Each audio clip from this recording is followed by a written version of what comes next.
सबको होली की बहुत बहुत शुभकामनाएं। और साथ ही मैं इस वक्त G72 न्यूज़ से बात कर रहा हूं और मोहम्मदाबाद में मौजूद हूं। मोहम्मदाबाद की होली कुछ ज़माने पहले 2500 साल तक पूरे उत्तर प्रदेश में बहुत मशहूर थी और यहाँ एक अफजाल अंसारी जिस तरह से होली खेला करते थे उसे लोग देखने के लिए दूर दूर से लोग आते थे। इन दिनों उनका होली खेलना बंद हो चुका है, लेकिन उनके साथ काम करने वाली उनके क्षेत्र में एक महिला से मेरी मुलाकात हुई है। मैं उनसे जानना चाहता हूं कि आज जो आपने होली खेलने का गृह प्रवेश में जो इंतज़ाम किया था, इसमें हर तरह के लोग शामिल हुए थे, उन्हें क्या आप पैगाम देना चाहती हैं, संदेश क्या देना चाहती हैं? जी, सबसे पहले तो प्रणाम। आप सबको होली की बहुत बहुत शुभकामनाएं। और साथ ही साथ ये बताना चाहते हैं कि एक हफ्ते से करीब करीब हमारे घर में पूजा चल रही थी, महामृत्युंजय का जाप हम करा रहे थे और आज उसकी पूर्णाहुति है और भोजन सबका व्यवस्था था। उसी उपलक्ष्य में कल होली भी है, तो हमने ये व्यवस्था बनाया कि होली का एक छोटा सा कार्यक्रम हो जाए। तो यही समझ के सबके साथ होली बनाने का। और होली एक ऐसा त्यौहार है कि कितना भी बैर हो मन में, कितना भी अगर एक दूसरे के प्रति कोई गुस्सा है या नाराज़गी है, तो होली एक ऐसा त्यौहार है कि सब नाराज़गी दूर हो जाती है। लोगों की दिल से दिल मिलाने वाला त्यौहार है, ये रंगों का त्यौहार है, बहुत खुशहाली फैलाने वाला त्यौहार है। तो इसी उपलक्ष्य में हमने ये आयोजन कराया था और जहाँ तक हमको लगता है कि बहुत हद तक सफल हुए हैं हम इस कार्यक्रम में। आपने रंगों का त्यौहार किया, सभी रंग मिल जाने से खूबसूरती पैदा होती है, लेकिन आज के दौर में कुछ लोगों की ख्वाहिश है कि सिर्फ एक रंग चले। इससे आप कितना सहमत हैं? नहीं, देखिए पूरी दुनिया रंग बिरंगी है। हाँ। 7 रंग का इंद्रधनुष है जी। सूर्य देवता भी हमारे 7 रंग के माने जाते हैं। तो एक रंग का तो कोई वर्चस्व बन ही नहीं सकता है। जब भी होगा तो रंग बिरंगे लोग हैं इस दुनिया में, कई तरह के, हर मिजाज के लोग हैं, हर स्वभाव के लोग हैं। तो कोई एक स्वभाव या एक मिजाज कभी नहीं किसी पर हावी हो सकता है। इन दिनों बहुत प्रसिद्ध चला हुआ है कश्मीर फाइल। मैं आपसे जानना चाहता हूं कि कश्मीर फाइल के ज़रिए से पूरे भारत को किस रंग में ले जाना चाहते हैं, क्योंकि जिस तहजीब में रहती हैं यहाँ हर तरह के लोग, कहा आपने, हर तरह के लोग मिल के जुल के एक साथ रहते हैं, वो क्या भावना पेश करना चाहते हैं, आपके द्वारा जानना चाहते हैं। देखिए, हम होली का त्यौहार एक ऐसा त्यौहार है कि संदेश देता है कि आपस में सबको मिलजुल के रहना चाहिए।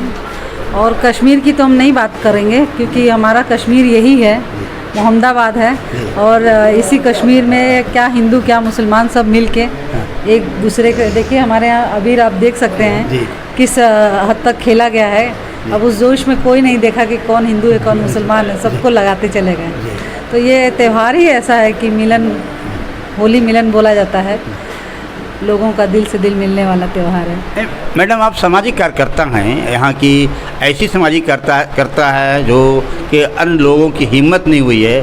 ख़ास तौर पे शराब को बंद करने के लिए आपने जो मुहिम उठा करके शराब को बंद किया है, ये एक बड़ा काम है। ऐसी सूरत में, और शराब पीने वाले हर तरह के लोग हैं, पीने वाले रहते हैं, ऐसी सूरत में जो एक फ़िल्म के माध्यम से जो समाज में गंदी या क्या संदेश देना चाहते हैं, मैं आपके मतलब से जानना चाहता हूं कि उनका संदेश समाज के लिए कितना अच्छा होगा, कितना बुरा होगा। देखिए, नशा एक ऐसी चीज़ है कि अगर किसी के दिमाग में बैठ जाए तो अब वो देखता नहीं है कि कौन शिक्षित है कौन अशिक्षित है। नशे की बात आप कर रहे हैं तो बहुत पुराना एक हमारे बाज़ार में 40 साल पहले, 40 साल से शराब खाना था बीच बाज़ार में। ये समझिए घनी आबादी में, और बगल में ही विद्यालय है बच्चों का, चल रहा था। लेकिन जनता के प्रयास से और थोड़ी सी हमने उसमें कोशिश की कि उस शराब खाने को बंद किया जाए, यहाँ से हटाया जाए। और आप लोगों के आशीर्वाद से उस कार्यक्रम में भी हम सफल हुए थे और शराब खाने को यहाँ से हटा के बाहर भेज दिया गया था। मैडम, मैं पुनः फिर आपसे सवाल कर रहा हूँ कि जो कश्मीर फाइल का एक चला हुआ है हिस्सा, उस संबंध में आपका क्या कहना है, जो पूरे देश को एक अलग ढंग से डालने की, फसाद में डालने की कोशिश की जा रही है, इसके बारे में जानना चाहता हूँ।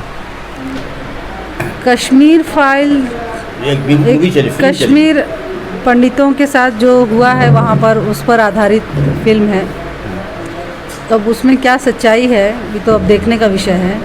और हम अपने मोहम्मदाबाद और आपके चैनल के माध्यम से कहेंगे कि भाई देखिए, कोई धर्म किसी को ख़राब नहीं सिखाता है, धर्म सबको अच्छा संदेश देता है। ये तो इंसान अच्छे होते हैं, ख़राब होते हैं। नहीं मैडम, वो केस 1990 का है। उस 1990 के केस को आज ला करके पेश करना, अटल बिहारी वाजपेयी भी जी इस देश के प्रधानमंत्री थे, उसके बाद एक टर्म आपके खुद हमारे मौजूदा प्रधानमंत्री भी थे, उस समय ये बात को नहीं कही गई। अब दूसरे टर्म्स में बात को ला कर पेश करना एक महिला होते हुए, आप क्या सोच रही हैं? आप देख सकते हैं कि लगातार बीजेपी की सरकार बन रही है, केंद्र में भी है, राज्य में भी है। तो भाई ये तो स्वाभाविक सी बात है कि अपनी विचारधाराओं को वो लोगों पर दबाव, या आप कह सकते हैं कि थोपने की कोशिश किया जा सकता है, जिसके विचार नहीं भी हों। अब देखिए, चुनाव में ही देखिए आप, यहाँ गाज़ीपुर ज़िले में 7 सीटें सपा की जीती गई हम लोग, और आजमगढ़ में भी सारी सीटें सपा की जीती गई। तो पब्लिक जो है चाहती है कि मानसिकता उनकी बदले, लेकिन सरकार अब केंद्र में भी है, राज्य में भी है, तो थोड़ा इसका प्रभाव पड़ता है। और कश्मीर फाइल्स एक माध्यम बना है उन लोगों को कि कैसे लोगों तक अपनी बात को पहुंचाएं। आपके लिहाज से क्या माहौल को गर्म करने की कोशिश की जा रही है? जी बिल्कुल, हमको लगता है कि भ्रम फैलाया जा रहा है, इस तरह तो नहीं हो। एक महिला होते हुए क्या इसकी आप निंदा करेंगी? बिल्कुल निंदा करेंगे इसकी। आप चाहती हैं कि क्या देश में अमन रहे या शांति रहे? बिल्कुल हम चाहेंगे, हम क्या, कोई भी चाहेगा कि हमारा देश जो है अमन और शांति से सब लोग यहाँ रहें, राजी खुशी से मिलजुल के रहें, सभी लोग ये चाहेंगे। हमसे बात करने के लिए बहुत बहुत धन्यवाद आपका।